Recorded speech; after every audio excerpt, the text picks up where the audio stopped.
Selamat pagi, berjumpa lagi di kuliah metode numerik pada materi eh, konsep galat atau error atau materi yang kedua dengan topik konsep galat atau error. Nah, pada materi ini akan saya jelaskan tentang bagaimana galat atau error di dalam metode numerik. Sebagaimana saya jelaskan sebelumnya bahwa metode numerik itu adalah metode pendekatan. Maka dari itu, karena dia pendekatan, maka solusinya adalah solusi pendekatan. Jadi error itu sesungguhnya seberapa dekat solusi pendekatan dengan solusi sejatinya atau solusi eksaknya. Nah, ketelitian suatu solusi atau dalam metode numerik itu sangat bergantung pada nilai galat yang dihasilkan. Nah, semakin kecil nilai galat atau kesalahan atau error yang diberikan, maka semakin teliti solusi yang diperoleh. Nah, untuk memahami galat atau error dalam metode numerik, itu ada dua hal yang harus kita pahami. Yang pertama adalah teknik menghitung galat, dan yang kedua adalah sumber galat. Nah, kaitan dengan teknik menghitung galat, kemarin di perkuliahan sebelumnya atau di video perkuliahan sebelumnya saya sedikit singgung bahwa galat itu adalah selisih antara nilai sebenarnya atau nilai eksak yang dilambangkan dengan X topi dengan nilai pendekatan yang dihasilkan dari metode numerik atau X. Maka error itu sebesar selisihnya X topi dikurangi X. Nah, di sini perlu diingat bahwa galat itu selalu positif, artinya mutlak ya. Galat itu selalu mutlak. Tidak ada galat negatif atau kesalahan negatif. Ya, nah, di sini maka di sini itu galat itu adalah selalu mutlak. Ya. Tidak ada kesalahan negatif. Jadi di sini sebetulnya ada epsilonnya itu sama dengan agak mutlak X topi dikurangi dengan X. Nah, itu. Nah, di sini dicontohkan, misalkan X per 2, X topi itu sama dengan 2/3, yaitu nilai eksaknya. Kemudian kita dekati nilai X 2/3 itu dengan 0,667. Ya. X-nya kita dekati dengan 0,667. Maka errornya adalah 2/3 dikurangi 0,667, itu dapatnya sekian. Kok bisa dapat segitu, mungkin itu Anda tanya. Itu dapatnya ceritanya begini nih. Ini disamakan dulu ininya, ini sama dengan 2/3. Ini dikurangi dari 667 dibagi dengan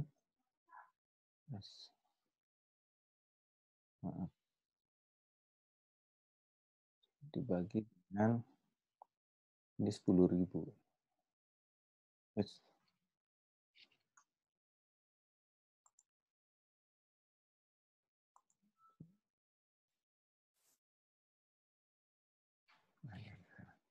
Nah, ini saya ulangi bahwa ini sama dengan 2/3 dikurangi 667 dibagi dengan 10.000.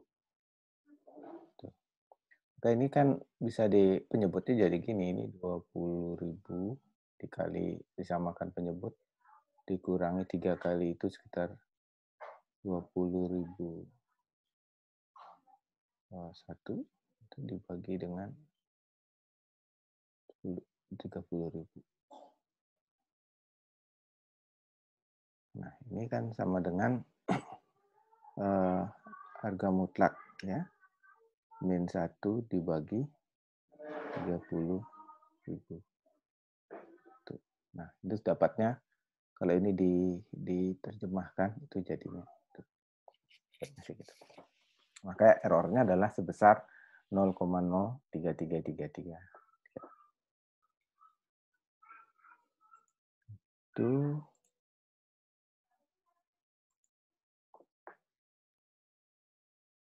kemudian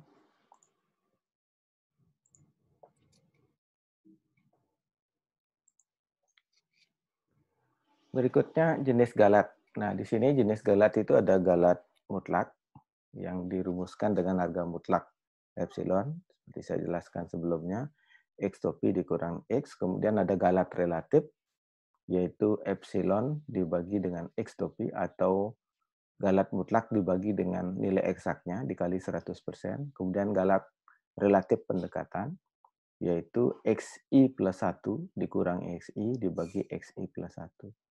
Nah, di sini galat relatif pendekatan ini itu didasari pada nilai pendekatan saat ini.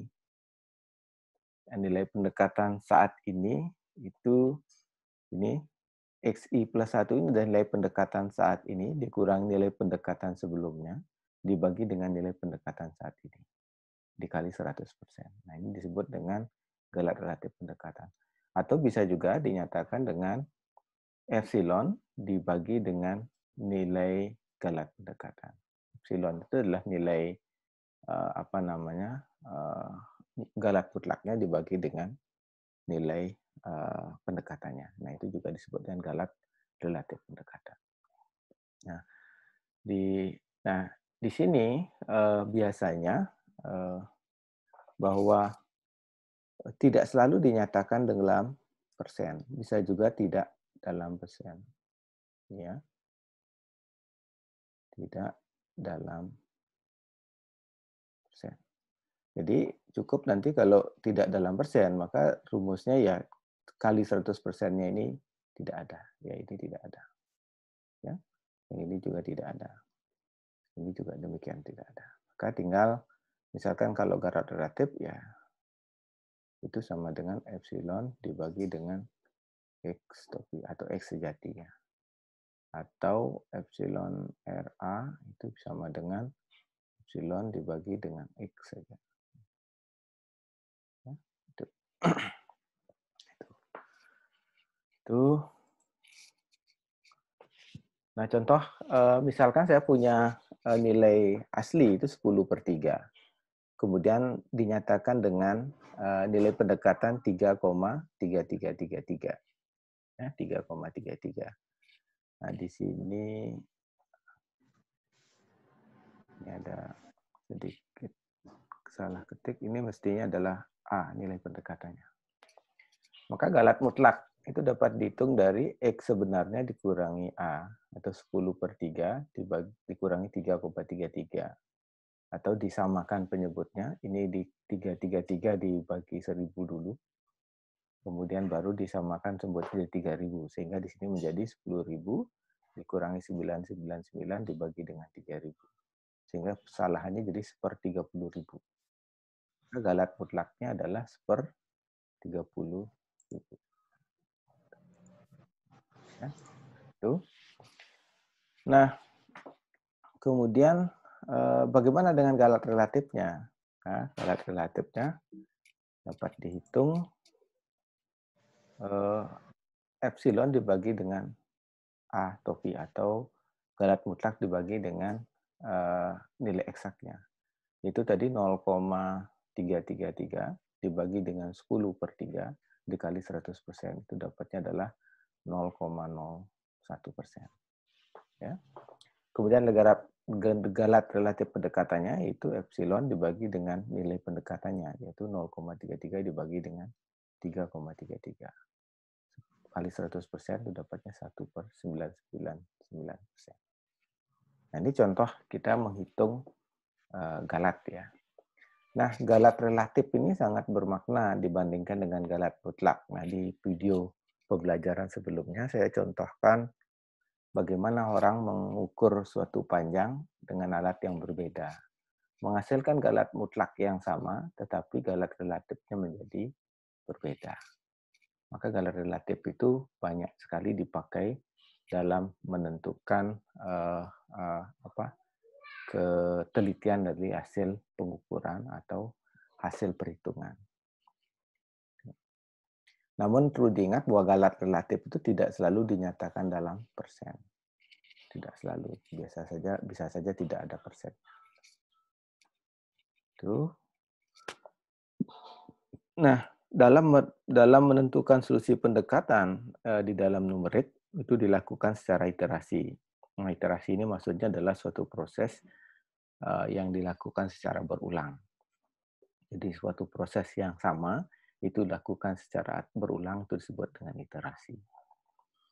Maka galat relatif pendekatan itu dapat ditentukan dari pendekatan sebelumnya atau solusi pendekatan sebelumnya dengan solusi pendekatan saat ini atau AR. Nah, tadi di depan dimisalkan adalah di depan tadi dinyatakan dengan kalau dimisalkan solusi pendekatan sebelumnya itu adalah XI, maka solusi pendekatan saat ini itu adalah XI plus 1. Ada juga orang menulis bahwa solusi pendekatan sebelumnya itu adalah XI min 1 dan solusi saat ini adalah XI. Nah, ini tergantung kesepakatan. Ya. Ada yang menulis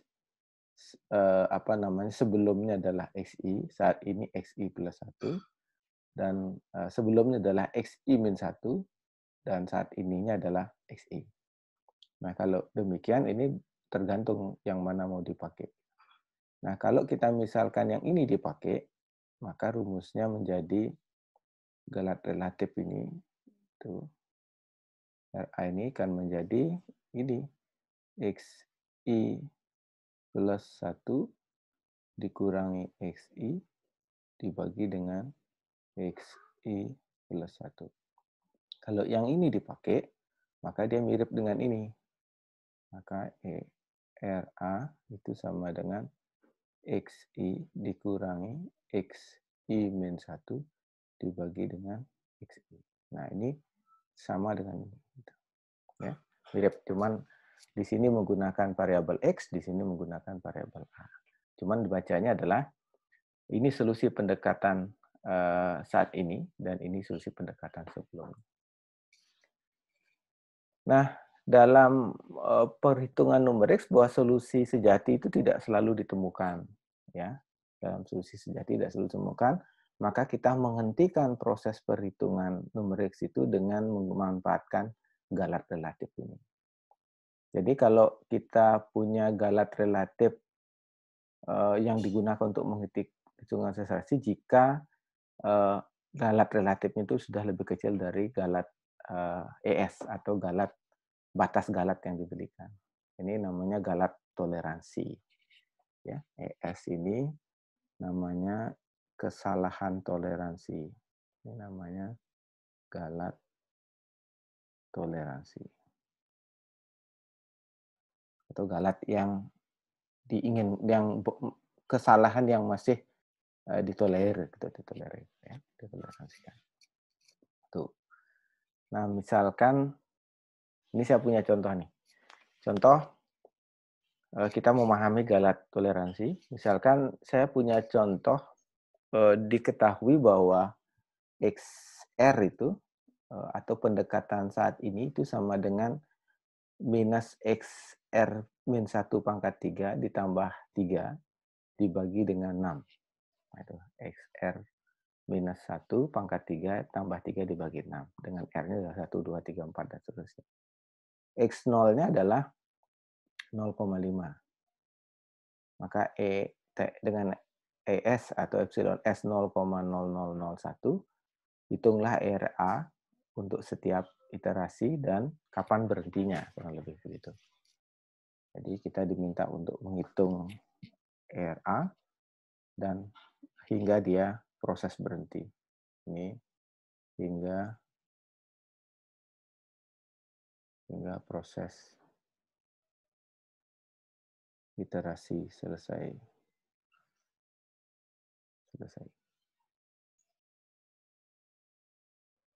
Ya. Nah, di sini maka ini disebut dengan titik awal atau I sama dengan 0, ya, atau R sama dengan 0. Jadi di sini disebut dengan R sama dengan 0. Maka kita dapat X0 sama dengan 0,5, yaitu diketahui dari sini. Ya, dari sini. Ini adalah X0. Kemudian karena X0 ditahu, maka kita naik ke iterasi berikutnya, R sama dengan 1. Maka di sini jadi X1. X1 itu rumusnya tidak lain adalah gini. X1 itu sama dengan minus X0 pangkat 3 ditambah 3 dibagi dengan 6. Maka kita punya X0-nya kan? Minus 0,5 pangkat 3 tambah 3 dibagi dengan 6. Maka ini sama dengan kita dapatkan adalah, kalau saya tulis 4 angka di belakang koma, 4, 7, 9, 2. Ya. Maka dari X1 ini kita bisa hitung ERA dengan rumus ini. X1 dikurang X0 dibagi X1 dapatnya ini.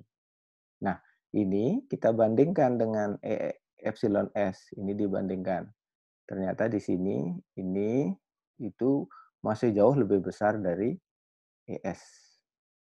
ES-nya di mana? Ini. Ya, ES-nya atau ES-nya sama dengan 0,0001.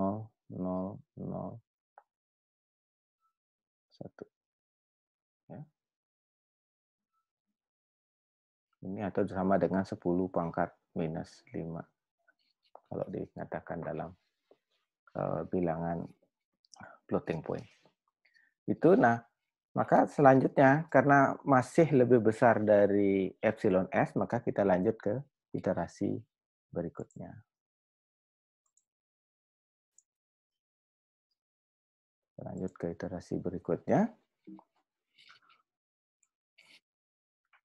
Ini. Maka sekarang kita masuk ke iterasi berikutnya dengan cara yang sama. Yaitu ini sekarang R-nya adalah R-nya menjadi sama dengan 2. Kita dapat X2 dengan cara yang sama. Nah, cara perhitungan yang sama ini diulang-ulang hingga didapat kondisi yang ini. Jadi didapatkan suatu kondisi di mana ES lebih kecil dari didapatkan sehingga ERA atau galat relatif lebih kecil dari ES. Maka ini kriteria berhentinya di sini. Jadi proses perhitungannya sama. Jadi ketika kita menghitung X2, itu sama juga dengan rumus yang tadi. X2 itu sama dengan minus X1 pangkat 3 ditambah 3 dibagi dengan 6. Nah, tinggal masukkan X1 yang kita dapat tadi, yaitu 0,47192. Ya. 4792 ya. Tinggal kita masukkan, maka dapatkan nilai ini. Nah, hitung lagi ERA-nya. Oh, ternyata kita bandingkan dengan ES masih lebih besar. Lanjutkan ke iterasi yang berikutnya. Maka kita lanjut ke iterasi R sama dengan 3. Oh, masih lebih besar. Lanjut lagi ke iterasi R sama dengan 5. Sorry, R sama dengan 4 ya. R sama dengan 4. Kemudian di sini terakhir R sama dengan 5. Ketika R sama dengan 5, maka kita dapat error relatif yang lebih kecil dari epsilon S. Maka berhenti. Nah, proses perhitungan yang sama dilakukan secara berulang-ulang itu disebut dengan iterasi. Nah, inilah bagaimana epsilon relatif atau galat relatif pendekatan itu digunakan untuk menghentikan proses perhitungan. Jadi, maka di sini kalau sudah berhenti, maka di sini bisa dinyatakan bahwa jadi X yang memenuhi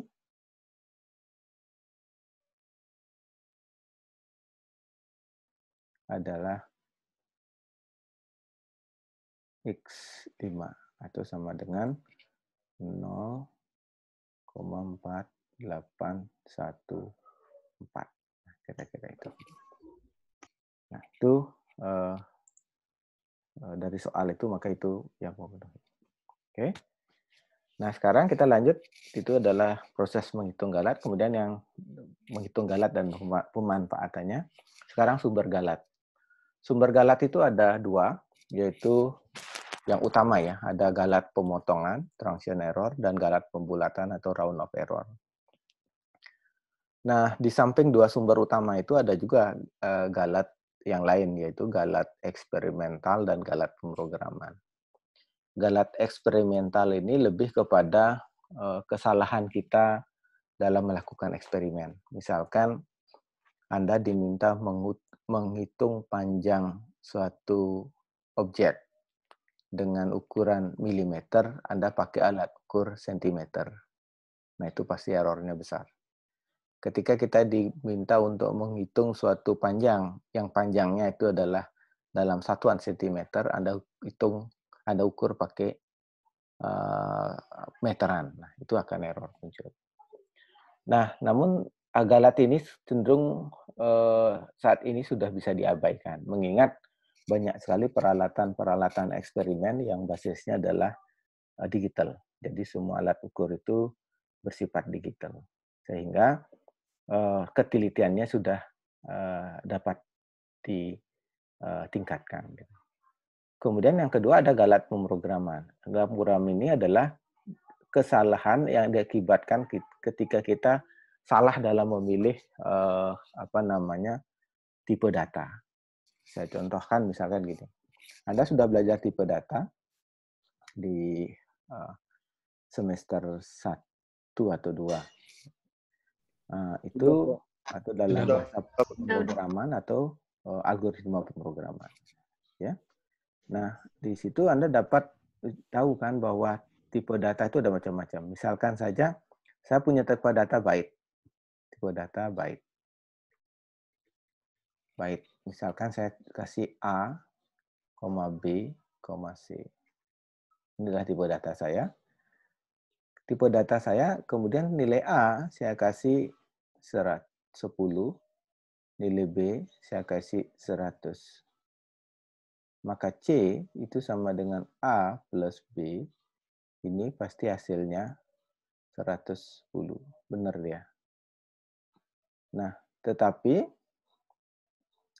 kalau saya kasih di sebelahnya, nah itu, kalau A saya kasih nilai 130, B saya kasih nilai 200, nah C-nya ini sama dengan A plus B. Ini kalau dikeluarkan oleh komputer, ini hasilnya tidak 330. Hasilnya lain. Bisa disebut dengan error. Ini kesalahan. Kenapa salah? Kenapa salah? Karena buat tipe data byte itu, tipe data byte ini, ya, ini adalah tipe data 8 bit. 8 bit itu hanya bisa menampung nilai dari 0 sampai dengan 255. Atau dari 2 pangkat 0 minus 1 hingga 2 pangkat 8 minus 1. Ya. Sehingga kalau nilainya lebih jauh dari jangkauan ini, maka dia akan error. Dia tidak bisa menampung nilai itu. Itu kalau byte-nya unsigned ya. Kalau byte-nya signed, itu nilainya dari minus 127 sampai dengan 127. Tuh. 128, saya lupa ya. 128 kayak. 128. Tuh. Sampai segitu dia bisa nyambung. Tapi kalau dia unsigned, tak bertanda, itu dari 0 sampai 255, tapi kalau bertanda saja. Maka kalau Anda salah memilih tipe data, maka hasil pemrogramannya bisa salah. Padahal algoritmanya benar. Ya. Algoritmanya benar. Ya. Nah, itu contoh yang tidak utama. Jadi ada eksperimental, ada pemrograman. Nanti saya contohkan bagaimana galat pemrograman itu menimbulkan kesalahan.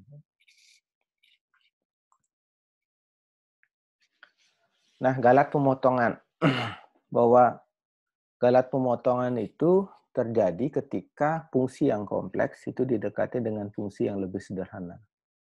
Nah, kita tahu bahwa turunan pertama, kemarin kita belajar deret Taylor, itu di deret Taylor itu buat sembarang fungsi itu dapat diwakilkan oleh fungsi yang turunannya, yang ada turunannya di setiap titik, gitu. Atau turunan pangkat 1, pangkat 2, pangkat 3, sampai pangkat ke N di setiap titik. Itu bisa diurai seperti itu. Maka kalau kita ambil saja di orde 1, maka fungsi turunan itu adalah seperti ini rumusnya, yaitu fxi plus 1 dikurang fsi dibagi H. Itu adalah rumus turunan. Maka di sini tidak semua orde dilibatkan, hanya orde pertama saja. Dengan H adalah xi plus 1 dikurang xi. Nah, di dalam beberapa buku, H ini sering juga disebut dengan delta. Ini sering disebut dengan delta. Ini sama dengan H. Ya. Nah, kalau secara analitik, nah ini analitik ya, analitiknya, analitik itu turunan itu atau dy per dx itu didefinisikan dengan limit f x dikurangi h dikurangi fx itu dibagi dengan h. Dengan h mendekati 0. Ini analitik. Ini kalau Anda perhatikan ini sama nih. Karena xi plus 1 itu adalah tidak lain adalah xi dikurangi h. Kan kalau lihat dari sini. Ya, maka di sini bisa diganti dengan fx dikurangi h atau xi dikurangi h. Di sini fxi kita misalkan dibagi dengan h. Ini analitiknya. Ya. Nah, ini kalau Anda misalkan ditanya kenapa turunan sin x kenapa turunan sin x itu kok sama dengan cos x gitu.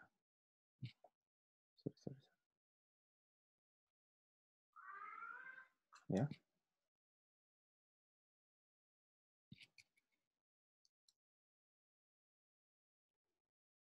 Cos x itu misalnya.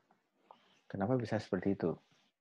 Nah, itu menggunakan ini karena misalkan saja fungsinya, maka sini kita bisa tuliskan sin x minus h dikurangi sin x dibagi dengan h.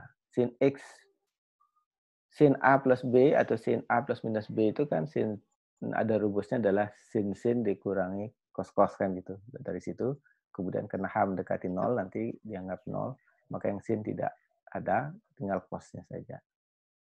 Kan gitu. Nah, maka itulah yang dipakai untuk menghitung turunan secara analitik. Maka dapatnya kok sin jadi cos gitu. Ya. Tuh. Kemudian berikutnya, nah ini contoh lain ya, contoh lain. Misalkan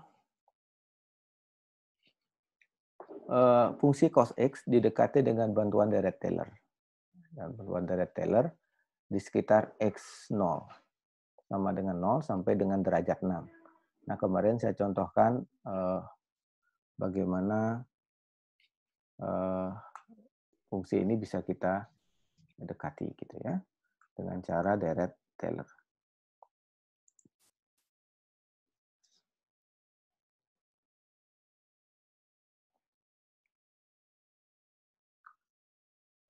Maaf, dia lompat. Ini pertama kita harus hitung turunan cos x itu sama dengan minus sin x. Keturunan minus sin x, turunan keduanya minus cos x. Turunan ketiganya di sin x. Demikian seterusnya. Maka di sini kita dapat menghitung maka turunan keempatnya, F4-nya itu sama dengan cos x. Turunan kelimanya itu sama dengan min sin x berulang. Kemudian F6-nya itu sama dengan lagi min cos x. Ya. Maka itu kalau deret Taylor rumusnya seperti ini, maka tinggal kita masukkan bahwa fx cos x0. Kemudian X dikurang X0, X dikurang X0 kali sin X0. Kenapa jadi plus jadi minus? Karena ini minus. Kemudian yang berikutnya minus lagi. X dikurang X0 kuadrat dibagi 2 faktorial cos X0. Kenapa cos minus? Karena ini minus turunannya. Kan ini turunan keduanya. Kemudian untuk turunan ketiga plus lagi. Karena ini ada sin X, X dikurang X0 per 3 bagi 3 faktorial sin X0. Dan seterusnya sampai 6. Karena derajatnya 6. Ini tidak dilanjut sebetulnya. Kalau mau dilanjut, itu jadinya gini. Kalau mau dilanjut ya. Plus, di sini jadi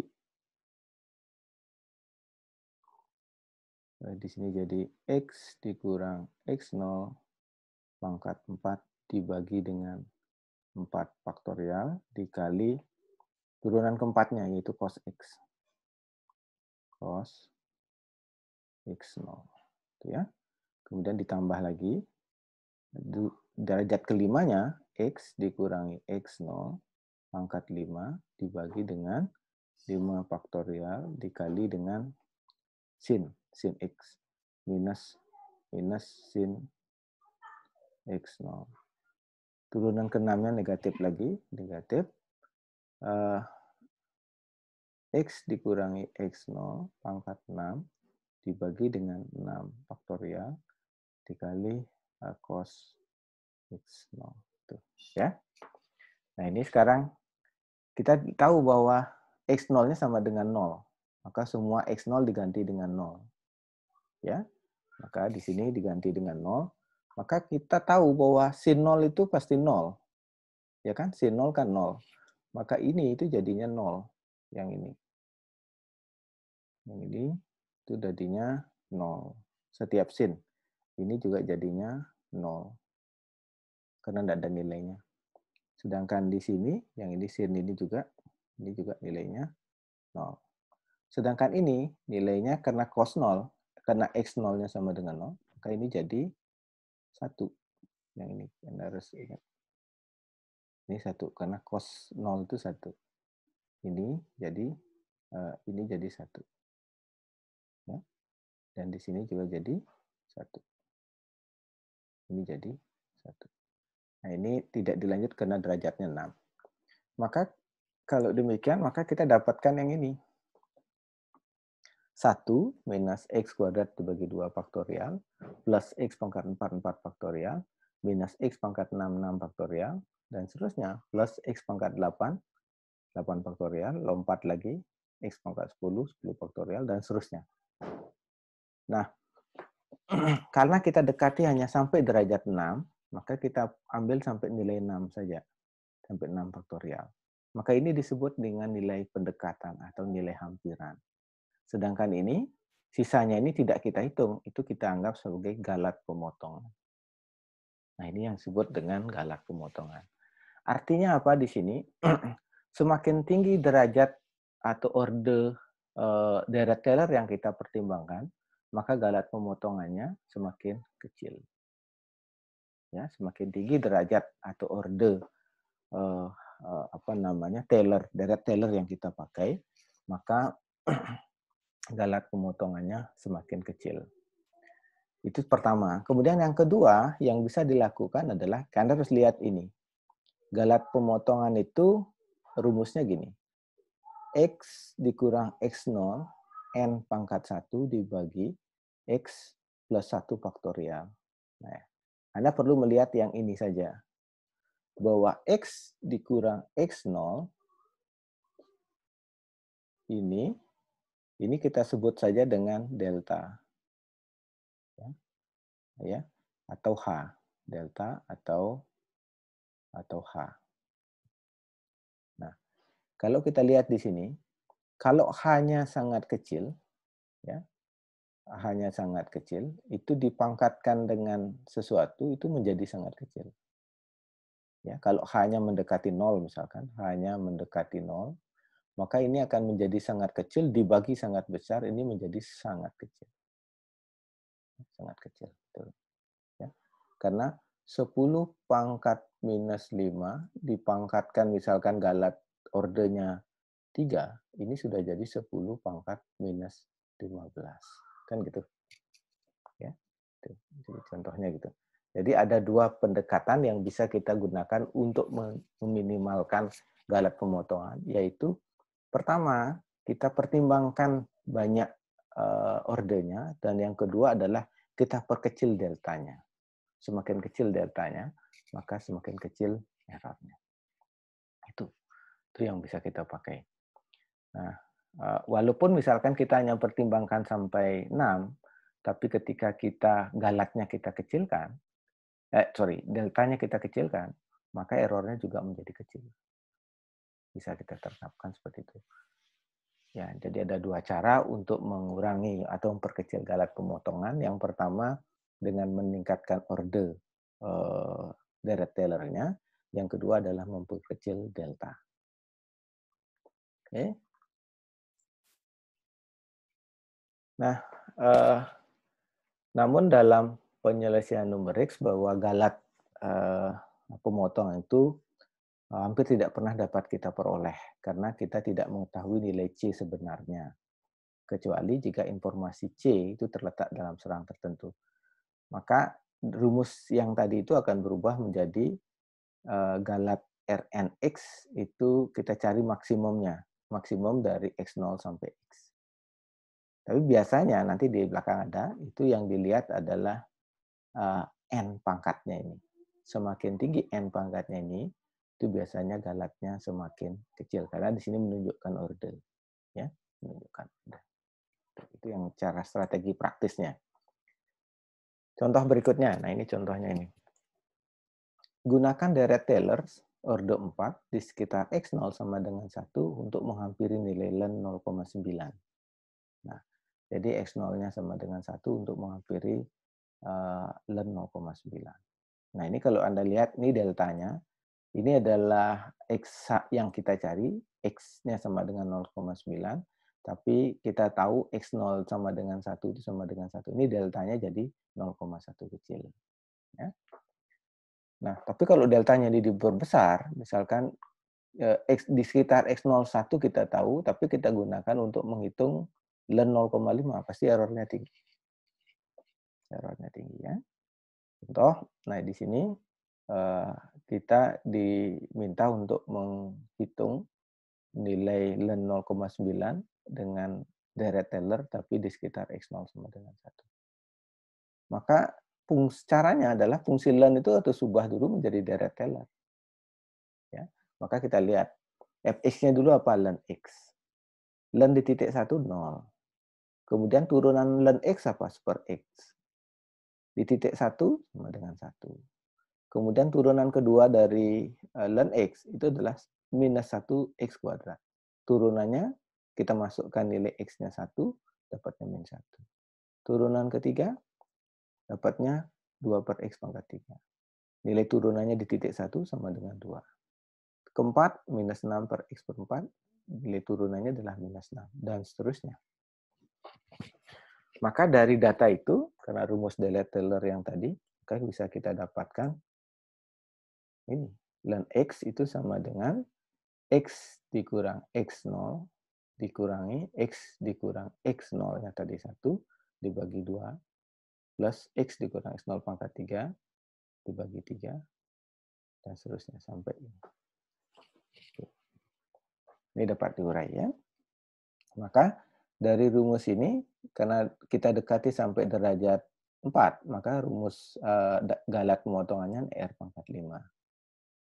Nah, R pangkat 5 kalau kita hitung R pangkat 5 itu adalah dari R pangkat 5, karena yang dihitung dari 0,9 dengan sampai X-nya 1, maka 0,9, 1.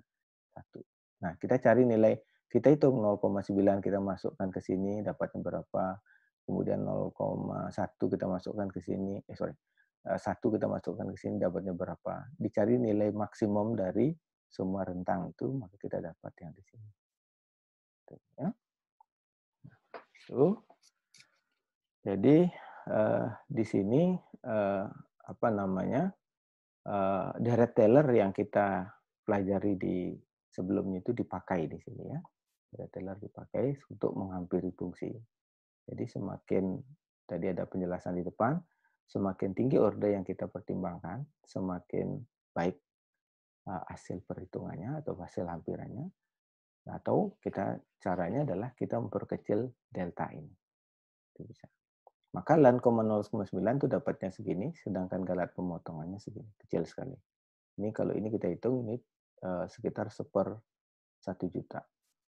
Ya, kurang lebih 1/1 juta. Itu. Demikian juga dengan hampiran E pangkat X kuadrat. E pangkat X kuadrat.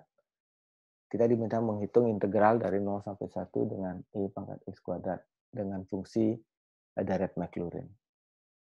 Nah, Deret Maclaurin itu ingat bahwa Deret Taylor yang X0-nya sama dengan 0. Ya. Nah, saya tidak akan menghitung bagaimana ini menjadi ini. Nah, ini akan kita jadikan PR nanti. Misalkan EX pangkat 2 itu kok bisa dapatnya gini. Nanti Anda hitung di rumah ya dengan Deret Maclaurin. Caranya adalah pertama sama aja dengan tadi, yaitu ingat Deret Maclaurin itu adalah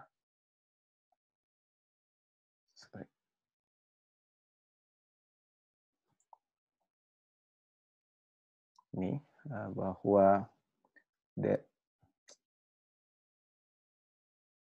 Deret Maclaurin MC itu adalah Deret Taylor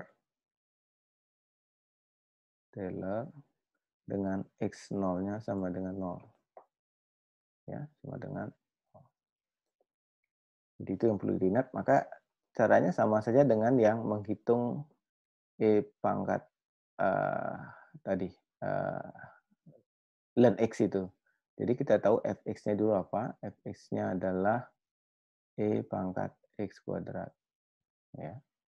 Maka turunan pertamanya F di titik 0 itu sama dengan 1.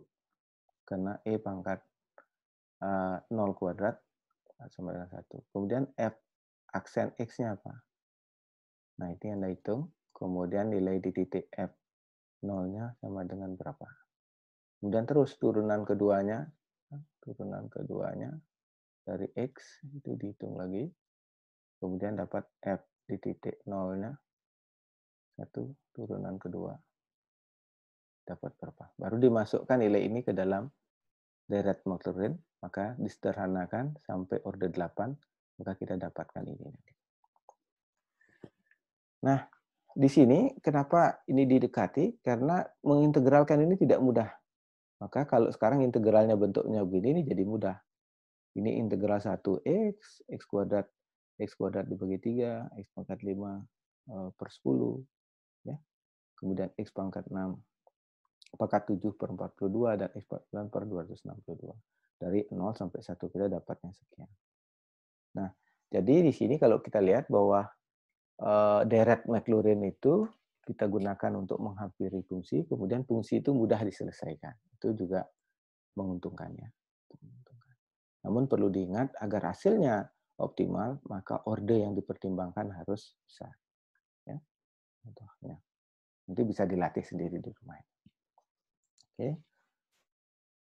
Nah, berikutnya ada perhitungan atau galat pembulatan. Apa yang dimaksud dengan galat pembulatan? Nah, di dalam metode numerik itu hampir selalu menggunakan bilangan real dalam penyelesaiannya. Bilangan real atau bilangan floating point.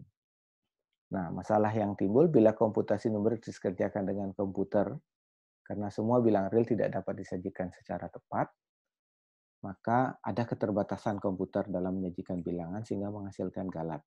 Ya. Galat ini disebut dengan galat pembulatan. Misalnya tadi maksudnya gini, kalau komputer menyajikan bilangan setengah, misalkan komputer ya, saya nulis setengah, 1/2, ini komputer bisa menyajikan menjadi 0,5, tepat dia. Tapi kalau 1/3, ini komputer hanya bisa menyajikan 0,33333. sepertiga. 0,33 ini tidak sepertiga, 1/3. Ini adalah pendekatan dari 1/3. Maka ini ada error. Error inilah yang disebut dengan pembulatan.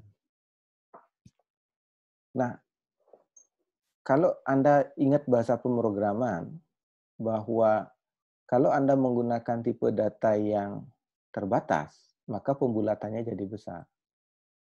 Tapi kalau Anda menggunakan tipe data yang tidak terbatas, maka pembulatannya menjadi kecil. Nanti kita lihat di belakang ada contohnya. Contoh, nah ini 1/6. Itu komputer tidak bisa menyajikan 1/6 dengan tepat, yaitu 1/6. Tapi dia akan mendekati dengan 0,16666. Nah, misalkan saja komputer Anda mempunyai kemampuan hanya bekerja dalam 6 digit. Maka sisa digitnya itu adalah error. Nah, ini disebut dengan galat pembulatan. Nah, galat pembulatan. Nah, galat pembulatan ini akan merambat ya. Kalau Anda sekali ngitung galatnya segini, kalau 10 kali ngitung berapa gitu. Nah, itu bisa banyak jadinya. Jadi, maka dalam perhitungan-perhitungan yang membutuhkan komputasi yang banyak, kemudian mengoptimalkan agar hasil perhitungan menjadi presisi atau kesalahannya kecil, dalam kaitan dengan galat pembulatan, maka kita harus memilih tipe data yang tepat. Dalam hal ini harus tipe data yang jangkauannya besar. Nah, di dalam komputer itu mempunyai dua cara penyajian data, yaitu bilangan tetap dan bilangan tak tetap. Ada fixed point dan floating point. Nah, di floating point ini itu yang banyak yang dipakai. Yang dipakai saat ini standarisasinya adalah menggunakan bilangan floating point. Maka istilahnya ada tipe data float, ya. Tipe data float. Tipe data float. Itu disebut dengan floating point. Nah, digit-digit ini itu yang perlu kita perhatikan adalah format bilangan titik kambang, itu angka benanya, angka signifikannya, ya. Nah, angka signifikan atau angka bermakna itu angka penting atau angka yang dapat digunakan dengan pasti. Nah, contoh di sini, nah ini saya kira Anda dapat di SMA juga dapat, saya nggak akan terlalu banyak membahas ini. Ini misalkan kalau ini jelas ada 5 angka, dan sini ada 4, kemudian di sini ada 2, karena ini yang menjadi dominan, kemudian di sini ada 2. Kemudian terakhir adalah itu galat pemotongan, terakhir adalah galat total. Galat total itu adalah galat yang merupakan penjumlahan dari galat pemotongan dan galat pembulatan. Nah, contoh, kalau saya mendekatkan menghitung cos 0,2 dengan deret Taylor, misalkan dapat order 4, maka saya dapatkan 1 minus 0,2 pangkat 2 dibagi 2, plus 0,2 pangkat 4 dibagi 24. Nah, ini perhitungan ini sampai derajat 4 itu disebut dengan galat pemotongan. Kemudian hasil ini ketika saya hitung, saya bulatkan lagi menjadi 2, 4, 6, 7 digit. Maka di sini disebut dengan galat pembulatan. Jadi ini galat pemotongan. Di sini saya bulatkan lagi, maka ini galat pembulatan. Ya. Ini di sini kita potong sampai derajat 4, dan di sini kita bulatkan sampai 6 digit. Maka ini hasil ini itu disebut dengan galat total sesungguhnya. Karena di sini sudah ada pemotongan ditambah dengan galat pembulatan. Ya. Itu jadi galat total itu adalah merupakan jumlah galat pemotongan dan galat pembulatan. Jadi di sini contoh menghitung cos, tadi di depan ada fungsi cos, yaitu menggunakan deret Taylor. Itu dari situ kita hitung cos 0,2 dengan derajat 4, kemudian di sini kita bulatkan. Nah, ini disebut dengan pemotongan, kemudian hasilnya kita bulatkan ke 7 digit, menjadi galat pembulatan. Totalnya ini menjadi galat total, karena di sini sudah dipotong.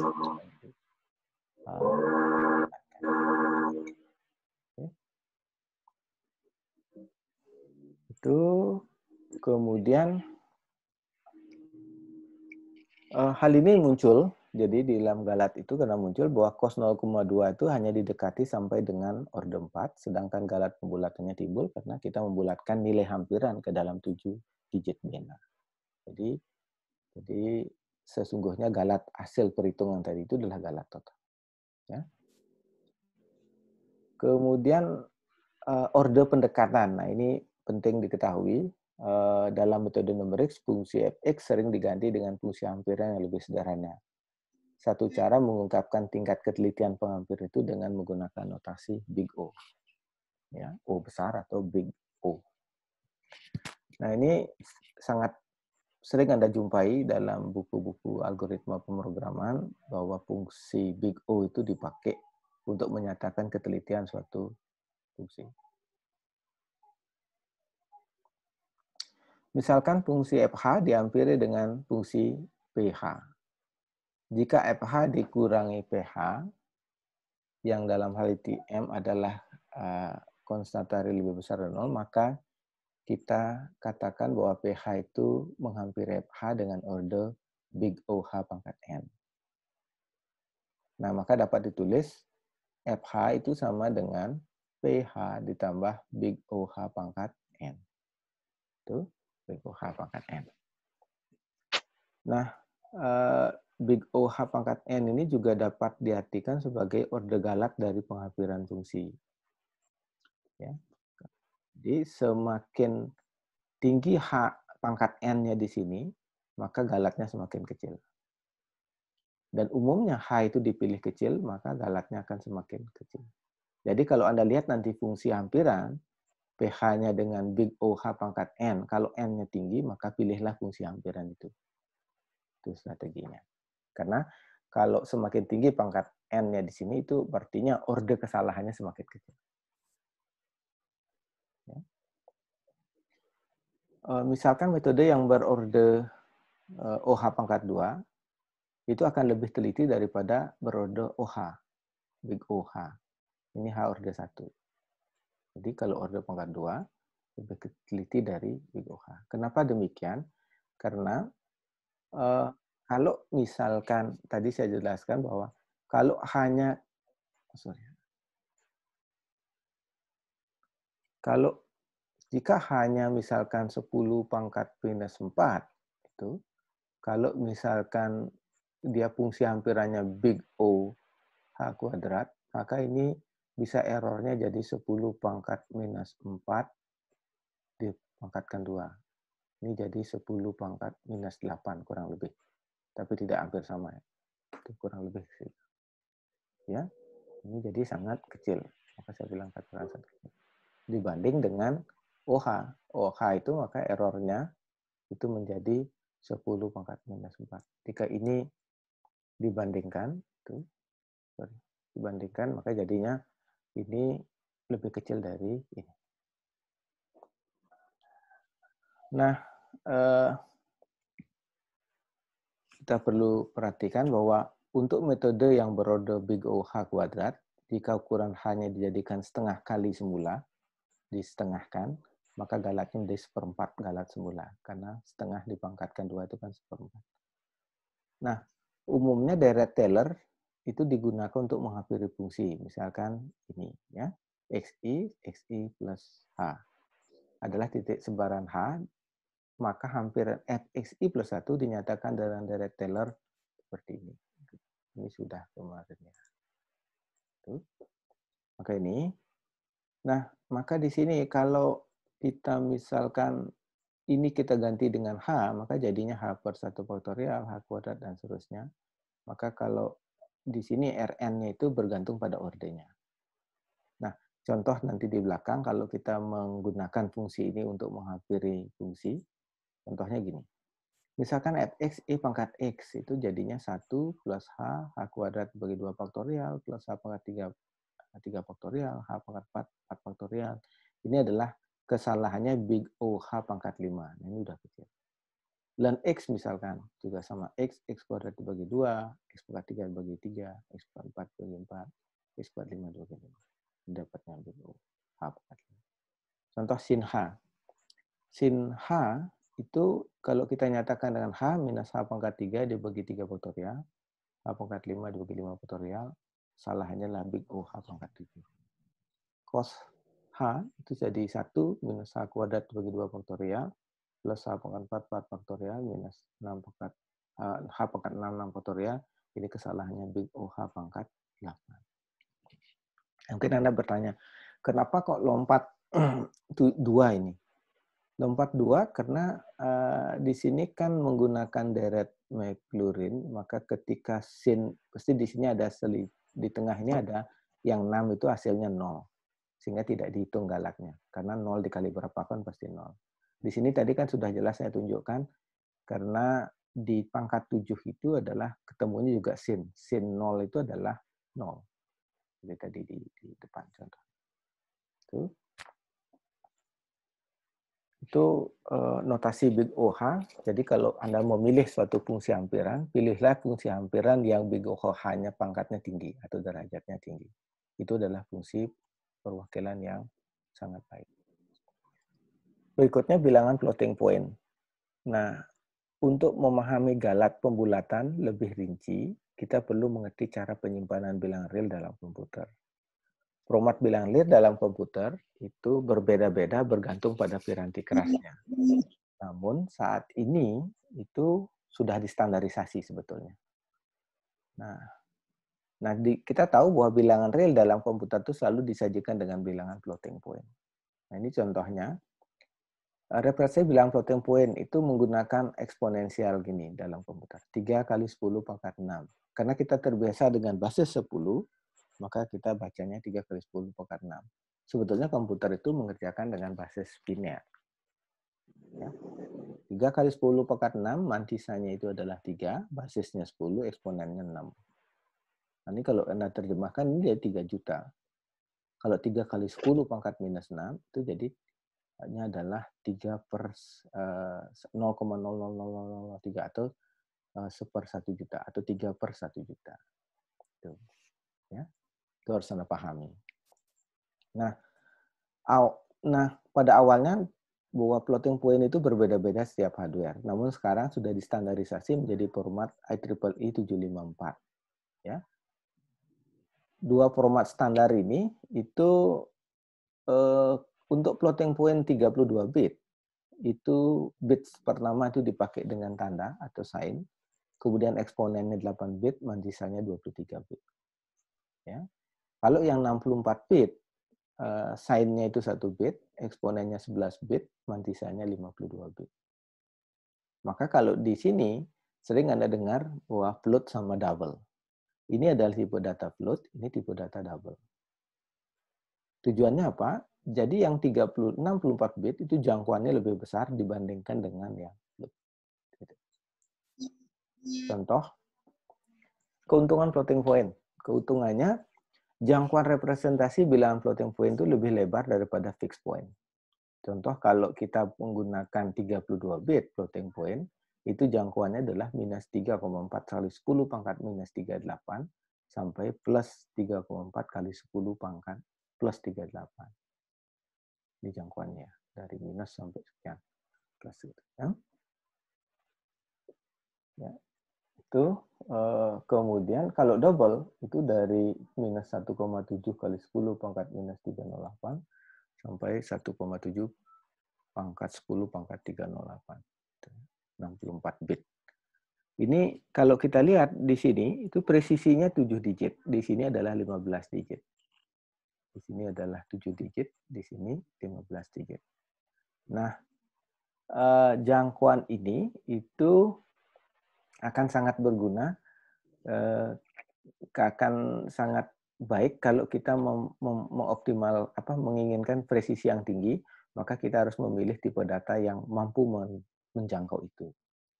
Nah, kalau kita lihat di sini, bahwa tipe double itu lebih presisi dibandingkan dengan tipe float.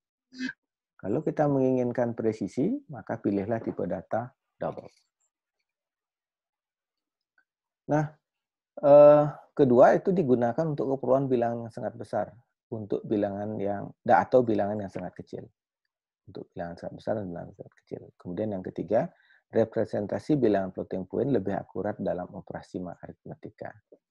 Nah, ini ada di di pemrograman arsitektur komputer mestinya Anda dapatin. Itu. Berikutnya adalah